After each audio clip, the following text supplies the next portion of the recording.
দীর্ঘ ১২২ দিনের চিকিৎসার পর অবশেষে নিজে হেঁটে সুস্থভাবে এভাবে বাড়ি ফিরল ভয়াবহ বিমান দুর্ঘটনায় আহত ১২ বছর বয়সী আরিয়ান আফিফ।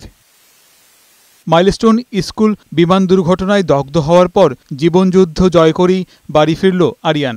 নিজের কষ্ট কিংবা ক্ষত নিয়ে ভাবছে না ছোট্ট আরিয়ান, নিজের স্বপ্ন পূরণে এগিয়ে যেতে চায় সে। ছেলেকে সুস্থভাবে ফিরে পেয়ে আবেগাপ্লুত হয়ে পড়েন আরিয়ানের মাও। আমি চিন্তা করতে চাচ্ছি না যে আমি এখনো একটু অসুস্থ আছি, আমার কানের সমস্যা হচ্ছে এখনো, কিন্তু আমি ওগুলো চিন্তা করতে চাই না। যে আমি চাচ্ছি যে আমি একদম সুস্থ, আগে জীবনটা ফিরে নিতে চাই। আমি বাচ্চাটাকে নিয়ে বাসায় ফিরবো, আজকে আমার কত যে আনন্দ আমি বুঝাইতে পারবো না। ও না থাকলে আমার ঘরের দরজাটা বন্ধ ছিল, আজকে সেই দরজাটা খুলবে।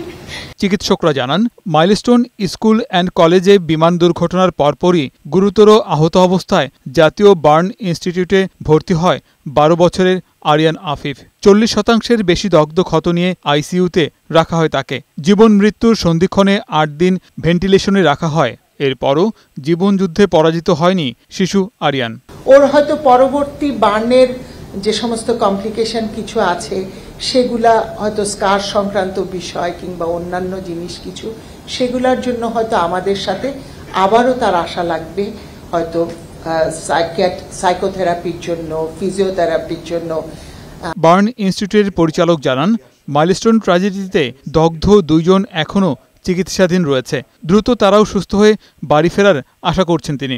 আমাদের ওর আগে নাবিদ নওয়াজ গেছে, এর আগে রোহান গেছে, কিন্তু প্রত্যেকেই মানে তাদেরকে লাইফ সাপোর্টে যেতে হয়েছিল অনেক সংখ্যক রোগীকে, এবং তারা লাইফ সাপোর্ট থেকে তারা ফেরত এসে স্বাভাবিক জীবনে এসে স্বাভাবিকভাবে বাড়িতে যাচ্ছে। এটা কিন্তু আমাদের দেশের পরিপ্রেক্ষিতে এটা কিন্তু অনেকটা নতুন ব্যাপার। জাতীয় বার্ন ও প্লাস্টিক সার্জারি ইনস্টিটিউটে বিশ্বমানের চিকিৎসার পাশাপাশি রোগীদের মানসিক স্বাস্থ্যেরও চিকিৎসা দিয়ে পুরোপুরি সুস্থ করা হচ্ছে বলে জানান পরিচালক।